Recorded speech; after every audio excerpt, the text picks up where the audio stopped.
जय हिंद एवरीवन, स्वागत है आप सभी का मेरे चैनल फौजी लाइफ रूटीन में। तो यहाँ मैं मेरी बेटी को होमवर्क करवा रही हूँ और फिर मेरी कंटिन्यू बेटा, कंटिन्यू टू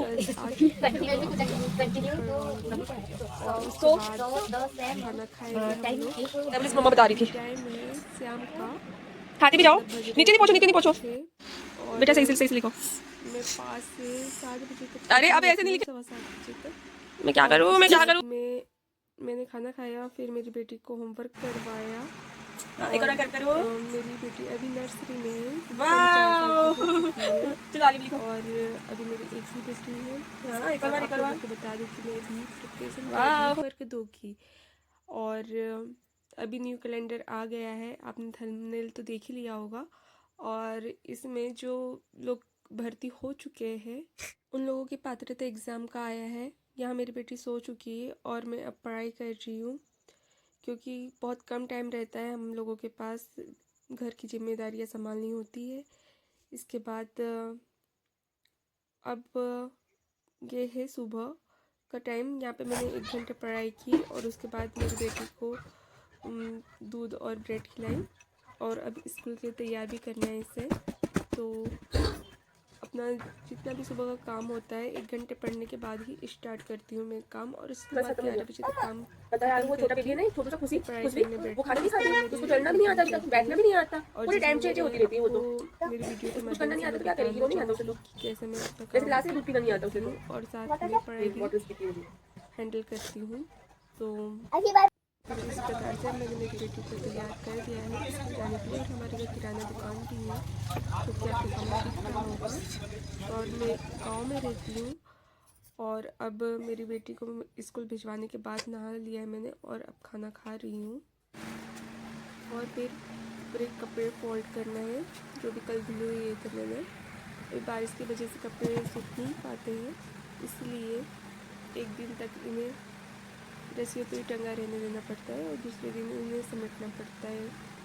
और कैलेंडर में अभी हम लोगों की एग्ज़ाम नहीं है, तो इसका मतलब ये नहीं कि हम पढ़ाई छोड़ दें, हमें पढ़ाई करते रहना है। क्योंकि एमपी में तो ये सिस्टम है कि 1-1.5 महीने का ही टाइम मिलता है, नोटिफिकेशन आता है, 1-1.5 महीने बाद एग्ज़ाम रहता है और सिलेबस भी बदला हुआ रहता है। तो इससे अच्छा कि हम पहले से ही अपने सारे सब्जेक्ट तैयार करके अच्छे से रखेंगे। जैसे कि वर्ग 2 में तो जो अपना खुद का सब्जेक्ट है वो हमें बहुत स्ट्रॉन्ग बनाना है, और टाइम मिले तो वर्ग 3 के लिए भी जो सब्जेक्ट्स होते हैं वो भी कवर करके रखना चाहूँगी मैं। तो अभी मैं पहले तो वर्ग 2 पे ही पूरा फोकस कर रही हूँ। मैथ्स तो मेरा सब्जेक्ट मैथ्स है, तो मैं मैथ्स कंटिन्यू रखूँगी।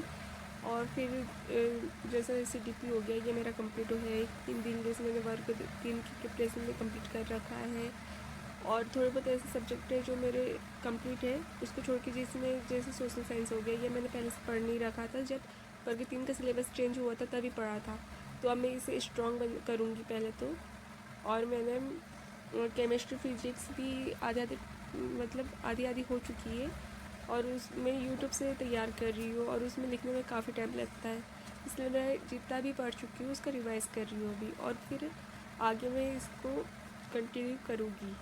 तो अभी मेरा फ़िलहाल तो मेरे को पेडागोजी गणित की कंप्लीट करना है, इसके 2 बचे हैं मेरे लेक्चर। आज भी 3-3.5 घंटे की पढ़ाई अच्छे से हुई है मेरी। आज 1-2 लेक्चर में मैं टाइमर स्टार्ट करना भूल गई थी, तो 3.5-4 घंटे आराम से हो जाते हैं। अभी तो 3 ही घंटे दिख रहे हैं शायद उसमें टाइमर में। पर ये हॉनेस्ट रिव्यू है, इसलिए मैं बता रही हूँ कि ऐसा हुआ है। और अभी मैं टाइमर स्टार्ट करके थोड़े दिन हुए हैं पढ़ना, 2-4 ही दिन हुए हैं, तो भूल भी जाते कई बार स्टार्ट करना। पर टाइमर लगा के पढ़ना काफ़ी अच्छा होता है हम लोगों के लिए, ताकि हमें सही से पता चले कि हमने कितने ओवर स्टडी की है। और वर्ग 3 के टाइम में मैंने गलती की थी कि एनसीईआरटी नहीं पढ़ रही थी, मैंने ज़्यादा फोकस उस पर करना चाहिए था। और टीचिंग एग्ज़ाम में एनसीईआरटी बहुत ही ज़रूरी है, इसके बिना एग्ज़ाम देना सही नहीं होता है। तो मैं अभी पूरा फोकस एनसीईआरटी पे भी रख रही हूँ, एनसीईआरटी कवर करना ही करना है। मैं 6-7 की एनसीईआरटी कवर कर चुकी हूँ और 8 तक की एनसीईआरटी कवर कर रही हूँ अभी, और साथ में नोट्स भी बना रही हूँ ताकि मुझे बाद में रिवाइज़ करने में थोड़ी भी दिक्कत ना हो। आई होप आपको मेरा वीडियो पसंद आया हो। चैनल पे नए हो तो चैनल को सब्सक्राइब करिएगा। Thank you for watching. Bye bye. मिलते हैं कल के ब्लॉग में।